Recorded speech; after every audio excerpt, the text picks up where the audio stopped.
Hello everyone, my name is Andrea. If you don't know me, you should subscribe, but today I'm going to be telling you about a couple books that I consider to be perfect. I was trying to think of a video to film and I had a couple ideas, but this one is one that I've been thinking about for a while, and basically what I'm going to do is share 5 books that I've read this year that I consider to be perfect. Obviously, I have a lot of series and a lot of books that are my all-time favorites that you know are my favorites, like Red Rising, Shadowhunters, Six of Crows, stuff like that. That's pretty basic knowledge if you've ever watched any of my videos. I love those so much, but I don't want to talk about, you know, some of the bigger popular ones. I mean, these are also popular, but maybe not as popular. First one I want to talk about is the newest book that I have most recently read. It's the last book I read, and it is definitely the newest one out of all of these.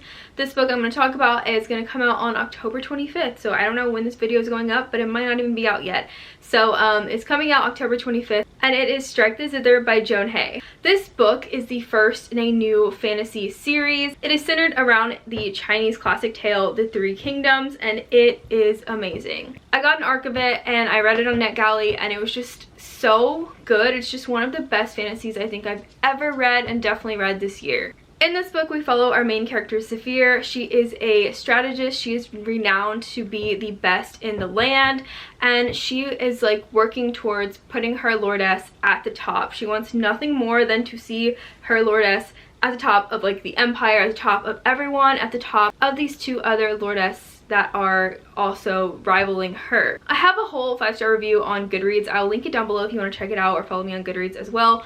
But I just, the book is told in first person point of view, from Zephyr's point of view, and she is so feisty and so just like, I don't know, she just screams at you. Like the tone of this book, the voice of this book is so good. She really reminds me of Darrow from Red Rising, and I think that's why I really vibe with it. I really clicked with it right from the beginning, because there's just something in this main character, in this protagonist, that I love, and it's just like it catches my attention so much.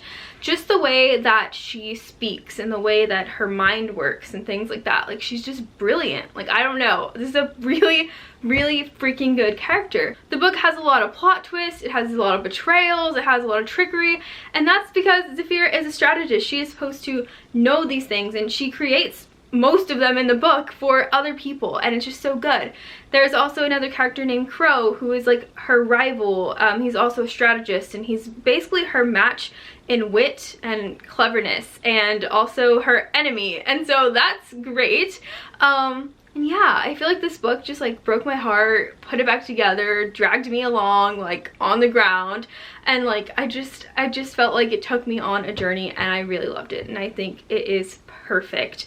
So if you like fantasies and you want to check out a new one this year, after October 25th, Strike the Zither comes out, and I would definitely recommend. Please read it and come back, DM me, comment on this video, let's chat about it, because I am obsessed. The next book I have is no surprise if you've been watching my channel, but it is All My Rage by Sabaa Tahir. This one is a contemporary. It is about Nur and Salahuddin, who are 2 ex-best friends. They used to be, you know, the best of friends, and as they grow up, they have a fight and they grow apart.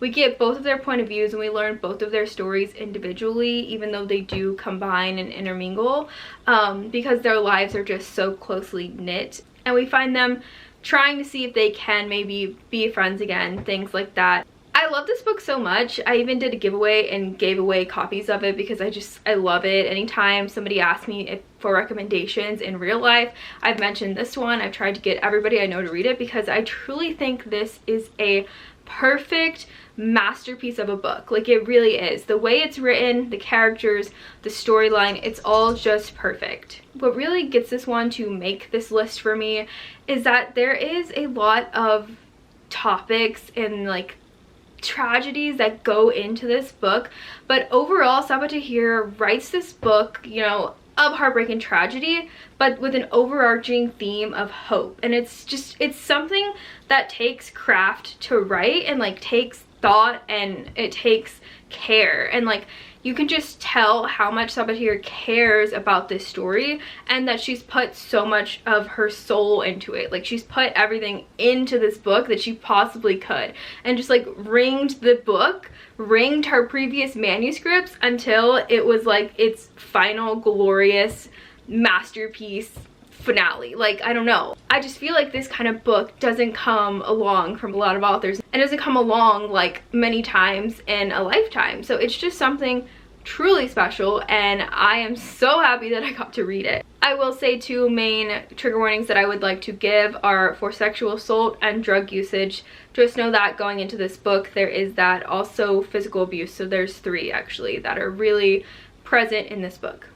Another one on my list is pretty recent as well, and it is probably the most shocking and something I didn't see coming this year, but it is Foul Lady Fortune by Chloe Gong. This is the first book in a new fantasy series she is starting about Rosalind Lang. She is a character that was in These Violent Delights and Our Violent Ends, also by Chloe Gong, and you can consider this a 3rd book to that, or you can consider it its own separate series, which is what I did. I gave this book 5 stars. It is perfect to me. I love it so much. We are in 1930s Shanghai. Rosalind is a nationalist spy. She gets sent on a mission where she has to be fake married to Orion Hong, her counterpart, who is a playboy and just very arrogant and everything we love in a book boy. There is a series of murders going around in Shanghai, and Orion and Rosalind are both working towards trying to figure out who the murderer is, and all the while keeping secrets from each other as well. I think the main thing that I love about this book and why I think it's perfect is Rosalind. I think she is perfect, which if you've read only These Violent Delights and Our Violent Ends, you're probably like, what? Because people don't like Rosalind, but I love her so much. She is an angry character. She's a super like resilient woman, and she has made mistakes in the past, but she's trying to still like live on and keep going and like not really better herself, but she's realizing that she can give herself the space to become better, and like realizing that she can forgive herself and find some more self-worth because she's kind of been treating herself like really bad. This book managed to tell a very gripping story all the way through, and I didn't think that that would happen because I DNF'd Our Violent Ends, and so going to this one I had low standards. I didn't expect anything, and then it completely blew me away, and I think this is some of Chloe Gong's best work ever to date, and possibly ever. I don't know, I just love this book so much, and I'm just so excited to read more of it, and I definitely think that if any of that interests you at all, you should read it. It's written extremely well, has great characters, and has a great reveal at the end. It is like so hot in here, and I'm sweating, and I'm wearing a sweater. Anyway, next book I want to talk about is kind of surprising to some people because there are mixed feelings about this author and about this author's works, but for me, this book, Reminders of Him by Colleen Hoover, is a perfect book. In Reminders of Him, we are following Kenna. She is a young woman who got into some trouble, got into some issues with the law, and she has been in prison.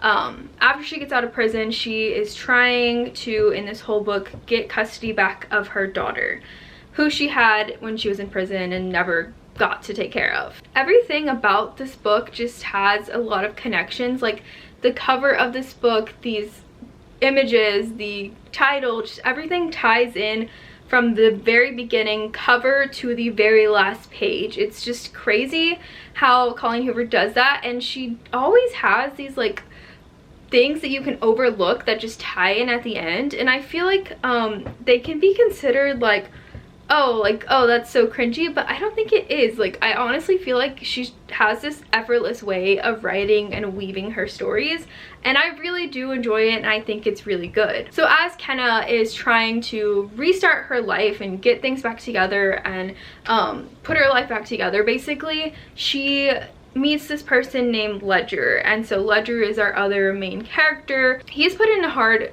place where he both wants to help Kenna and both sees why him helping her is a disadvantage to another side of the story and a disadvantage to the people who are raising her daughter. I like that Ledger is learning about who Kenna is as we are and we see her trying to better herself and he sees that as well at the same time as the reader. I like that we are just going through a young woman who is starting from like these scraps of her life and trying to build it up. I feel like that's just something that not a lot of books do. Kenna really has no one to help her. She has no support system, and so it's kind of really sad. Like, this book is sad. It made me cry, and it has a lot of adult themes and not, you know, it's not young adult. Nobody like, is not everybody's gonna love it, and like, I'm not even a mother, but it still really like gripped me the whole time, and I did really like reading about Kenna and like learning about this mother who loves her child so much she's gonna try to get her back. And I feel like at the same time, while we have that going on that's really heavy, we also have a love story or something like a love story going on mixed with tragedy. And I definitely don't think that this book is anything super profound or something that's never been done before, but I do think it's just done really well, and I don't know, something about it, just the tragicness of it, but still being so lovely. I just really think it's perfect. The last book I want to talk about on this list of mine is another fantasy. It is Iron Widow by Zhiran J. Zhao.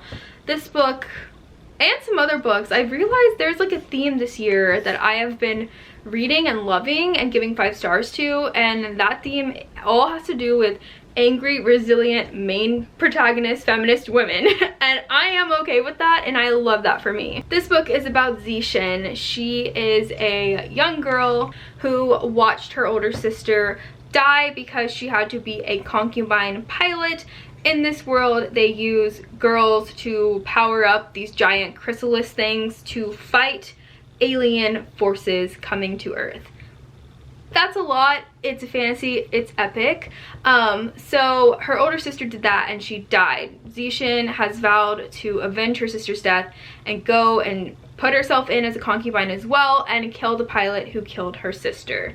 Right off the bat, we have Zixin, who is angry, and she has very good reason to be angry because of the world around her and the fact that girls have to put themselves in this situation and basically get themselves killed because every single girl concubine pilot ends up dying. Zixin puts herself forward, does the same thing that her sister did, ends up being paired with Li Shimin, who is known as the Iron Demon because he is so like brutal, lethal, dangerous, bad dude. Has some things about him though that I enjoyed. But I don't know, I feel like this book really took me into like a whirlwind of things. There's so much going on. Our main character is so heavily feminist, and that is a good running theme throughout the book. Feminism. There's so many good quotes that I love, and I was like, yes, yes. There's also like a theme of like grappling for power and what will you do for power, what will you do to gain it, what will you do not to lose it, that goes on. And we get to learn more about Li Shimin, who I love, and I think that you should read it because you might love him as well. If you're anything like me and you have similar tastes. I follow Zhiran J. Zhao on Instagram and Twitter, and she's just brilliant on her own and so funny, and like she's just out there. And I think that I can tell like Zixin was written from her because there's a lot of like, not similarities, but I can see that this is like her voice and her tone, and it's like a different kind of author style than what I've read before. This is truly just like a bloody, ferocious fantasy, and I ate it up. Can't wait for the next one because there will be another one. It is a series, and I think if you like fantasy at all, or sci-fi even, this is kind of has both those elements. I don't know which one it is classified as, but I feel like it's kind of sci-fi, so if you have any interest in that, definitely would read it. But Zixin and Li Shimin and some other characters are characters that I have not forgotten about, that I can't get out of my head, and that I miss dearly, and I can see myself going back to this book over and over and just like highlighting, writing in it, loving it. I want to meet Zhiran J. Zhao, get this book signed. I want to ask her questions about her brilliance and just, you know, soak everything in that this book gave me. So that's why it is perfect. Okay, that's all the books. I hope you guys found some enjoyment from this, or maybe this convinced you to pick some of them up. Let me know if you have read any of them. Also, let me know a book that you consider perfect that you think I should read, because I think that's really cool. I think a book that any person considers perfect is so interesting because we all have different likes. Some of these books that I think are perfect, you may like literally hate and not like at all, but that's just what's cool about reading, and it's just what makes books magical, that we all have these different opinions from the same material. So that's all I have to say. I have all my social media links down below if you want to check them out. Some ways to help support the channel down below, but that's gonna be it. So I hope you guys enjoyed, and I'll see you in the next one. Bye. 3, 2, 1. Arguing again, arguing about something so simple. Make it clear, tell me why you're running back to him. Feeling insecure, feeling like there's more to your character. Every tear that you cry is worth it in the end.